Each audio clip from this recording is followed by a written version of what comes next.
Hello, welcome back. આવી ગયા પાછા. ઓકે, હવે આવી ગયા છીએ તો હવે ફટાફટ આપણે જે લાસ્ટ લેક્ચરમાં જે બધા રૂલ્સ એન્ડ રેગ્યુલેશન્સ જોયા એ રૂલ્સ એન્ડ રેગ્યુલેશન્સની મદદથી આપણે હવે એક્ઝામ્પલની પ્રેક્ટિસ કરવાના છીએ. જો પહેલો એક્ઝામ્પલ ફટાફટ, મારી પાસે ટાઈમ નથી, મારી પાસે બહુ જ કામ પડે છે. -2 to 2 x cube dx. ચલો ભાઈ, -2 to 2 x cube dx. હવે લિમિટ તમે જોવાની અંદર, લિમિટ -2 to +2 છે તો તરત તમને ક્લિક થવું જોઈએ. યુગ્મ વિધેય અયુગ્મ વિધેય આવશે તો x ક્યુબ કેવું વિધેય છે? x ક્યુબ એ યુગ્મ વિધેય નથી, એ અયુગ્મ વિધેય છે. એ અયુગ્મ વિધેય છે એનો મતલબ આનો સીધો આન્સર 0 આવી જશે. દાખલો પતી ગયો. સિમ્પલ છે. અયુગ્મ વિધેય છે એટલે ડાયરેક્ટ જવાબ 0. જો integration -π to π sin cube x dx, sin cube x dx. ભાઈ ચલો અગેન -π to π આવ્યું તો -π to π આવ્યું તો અગેન આપણે યુગ્મ વિધેય અયુગ્મ વિધેય વાળી ફોર્મ્યુલા આપણે યુઝ કરશું. એ નિયમ આપણે અહીંયા યુઝ કરશું. તો sin cube x કેવું છે? તો અગેન sin cube x જે છે અયુગ્મ વિધેય છે. હવે અયુગ્મ વિધેય કોને કહેવાય ને યુગ્મ વિધેય કોને કહેવાય આપણે ઘણી બધી વાર ડિસ્કસ કરી ચૂક્યા છીએ. મેથ્સ 1 માં પણ ડિસ્કસ કરી ચૂક્યા છીએ. બરાબર, x ની જગ્યાએ -x મૂકો તો sin cube -x મૂકો, sin cube -x તો આને -sin cube x લખાશે. રાઈટ, તો f of -x is equal to -f of x લખાશે. રાઈટ, ધીસ ઇઝ અયુગ્મ વિધેય ઓડ ફંક્શન છે. તો જવાબ આનો આન્સર જે આવશે, આનો આન્સર તમારો 0 થઈ જશે. એટલે આ તમે ખૂબ જ સિમ્પલ રીતે તમે આનો એક્ઝામ્પલ નો ગણી શકો છો, તમે આન્સર એ આપી શકો છો. રાઈટ, નેક્સ્ટ એક્ઝામ્પલ આપણે જોઈએ, તમને ક્લિયર થાય. ઇન્ટિગ્રેશનમાં -π/2 થી +π/2 છે, x cos x છે, dx છે. અહીંયા આગળ બે ફંક્શન છે, તમે જો x અને cos x. તો x cos x છે. હવે જે x દેખાય તે -x મૂકો તો અહીંયા x દેખાય તે -x મૂકો તો -x, અહીંયા cos -x. પણ cos તો યુગ્મ વિધેય છે એટલે અહીંયા -x તો -x થશે અને cos -x ને આપણે cos x લખી શકીએ. તો ફાઇનલ આન્સર શું આવ્યો? x -x cos x આવ્યો એટલે કે -f of x આવ્યો. તો અગેન આ cos x તો યુગ્મ હતું પણ x એની જોડે ગુણાઈ ગયું, x એના મલ્ટીપ્લિકેશન માં આવી ગયું, મતલબ કે આ x cos x યુગ્મ વિધેય થઈ ગયું. તો આનો આન્સર 0 થઈ જશે. રાઈટ, સિમ્પલ છે. જો નેક્સ્ટ એક્ઝામ્પલ કરીએ, હજુ આગળ તમને ક્લિયર થાય. જો આ રહ્યું -2 to 2. જો ફટાફટ, -2 to 2 x raised to 5 1 - x raised to 3/2 1 - x square raised to 3/2.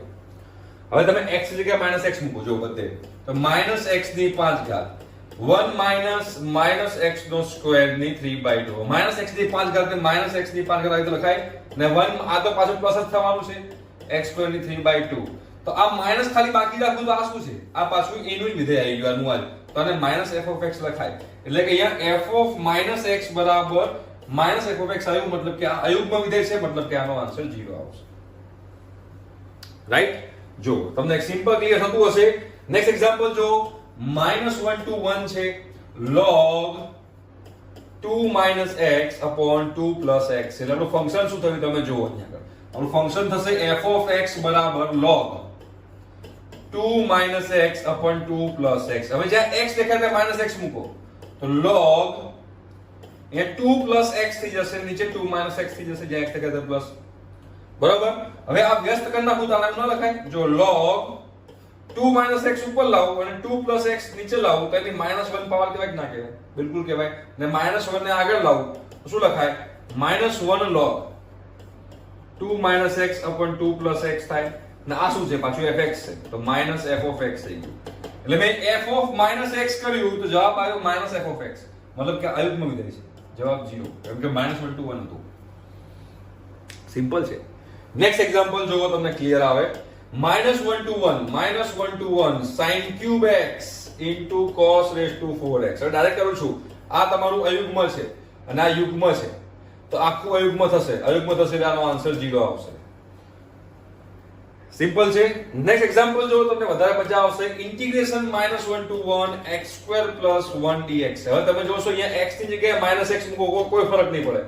જો x ની જગ્યાએ -x મૂકો તો અહીંયા -x મૂકશો તો અહીંયા x² નું x² હશે, પ્લસ નું પ્લસ થશે, મતલબ કે આ યુગ્મ વિધેય થઈ ગયું. તો સિમ્પલ આપણે શું કરશું?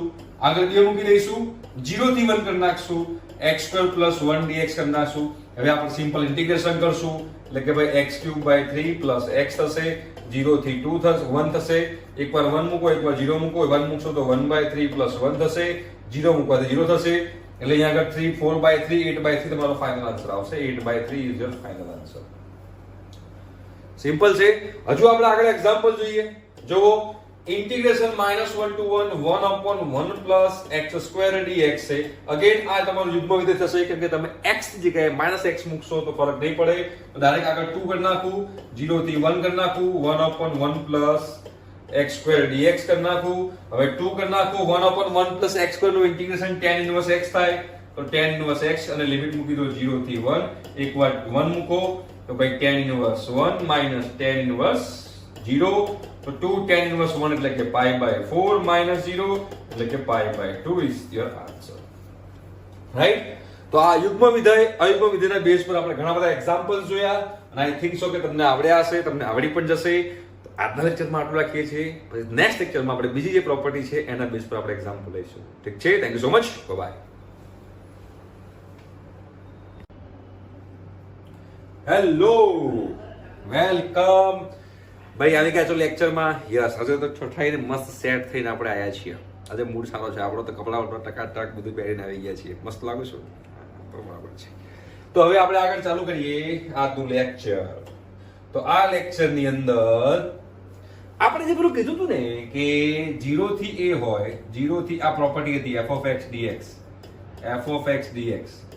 તો હવે આપણે શું કરશું ખબર છે? આપણે અહીંયા f of a minus x મૂકશું. બરોબર છે? f of a minus x મૂકશું અને પછી ચેક કરશું. આ પ્રોપર્ટી કોઈને યાદ હોય તો મેં કરાવડાવી હતી.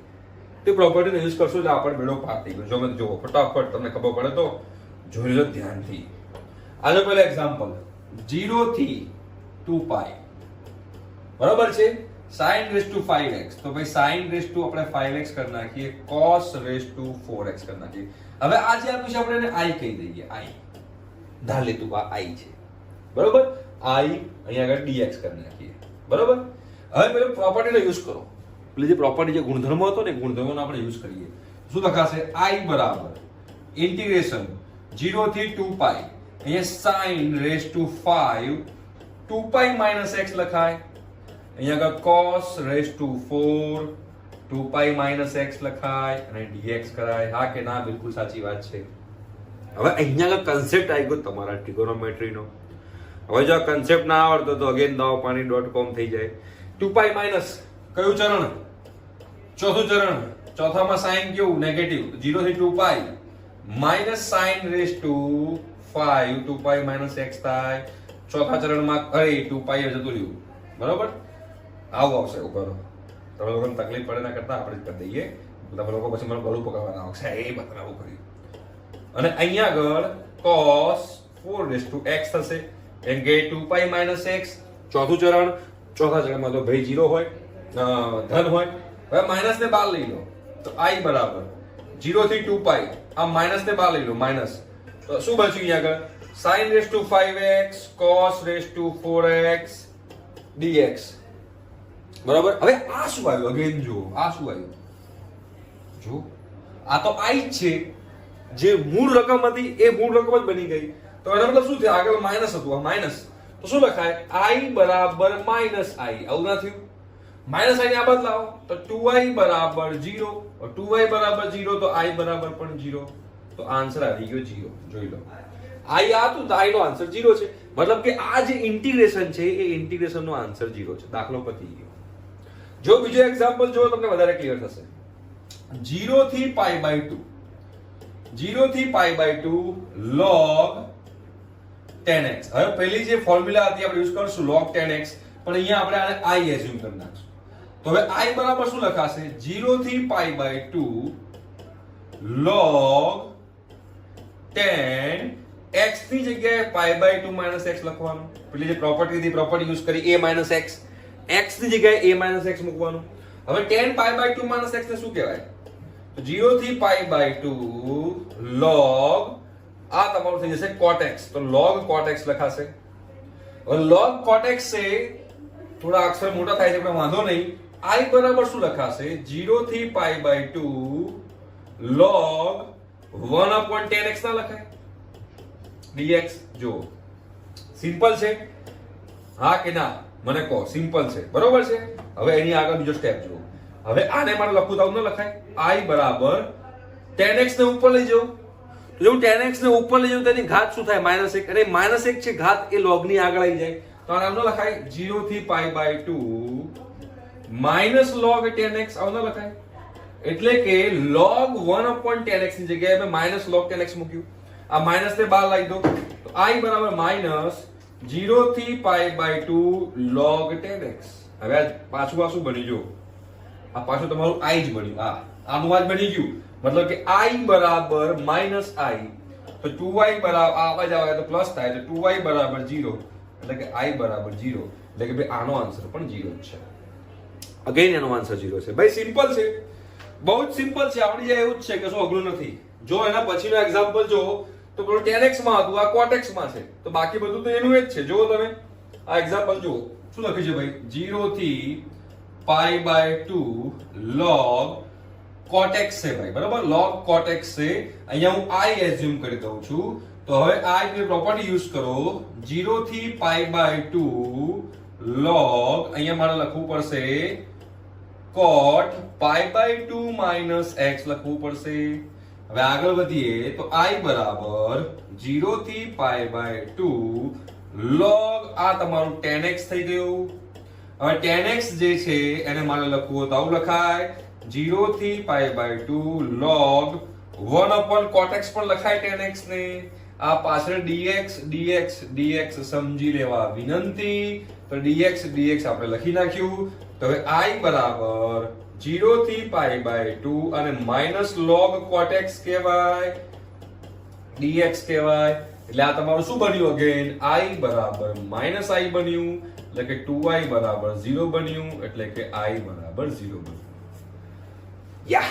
દાખલો પૂરો કેટલો સિમ્પલ દાખલો હતો બહુ સિમ્પલ દાખલો હતો બસ તમારા ટકાટક તમને આવડી જાય બસ એટલું મારા માટે બહુ છે આ જો નેક્સ્ટ એક્ઝામ્પલ તમે જુઓ આ પણ સિમ્પલ જ છે 0 થી π/2 જ્યારે પણ તમારે આ એક્ઝામ્પલમાં આવું યુઝ કરવાનું આપણને કેવી રીતે ખબર પડે તો જ્યારે પણ એક્ઝામ્પલમાં ટ્રિગોનોમેટ્રી આપેલું હોય ને અને π/2 π ના આપેલું હોય ને 0 થી આ 0 થી આ સમજી લેવાનું કે આ પ્રોપર્ટીનો આપણે યુઝ કરવાનો છે જો 0 થી π/2 cos x minus sin x upon છેદમાં તમે જોશો તો 1 plus sin x into cos x છે બરાબર આપણે આને i એઝ્યુમ કરી લઈએ તો 0 થી π/2 હવે પેલી પ્રોપર્ટી યુઝ કરો તો cos π/2 minus x minus sin π/2 minus x આખાના છેદમાં 1 plus sin